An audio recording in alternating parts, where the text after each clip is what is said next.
جو لوگ اللہ کی کتاب سے ان آیتوں اور ہدایتوں کو جو اس نے نازل فرمائی ہیں چھپاتے اور ان کے بدلے تھوڑی سی قیمت یعنی دنیاوی منفعت حاصل کرتے ہیں، وہ اپنے پیٹوں میں محض آگ بھرتے ہیں۔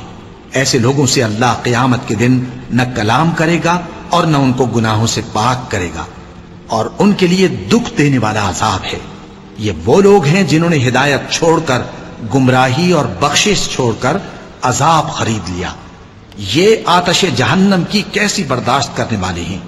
یہ اس لیے کہ اللہ نے کتاب سچائی کے ساتھ نازل فرمائی، اور جن لوگوں نے اس کتاب میں اختلاف کیا وہ ضد میں آ کر نیکی سے دور ہو گئے ہیں۔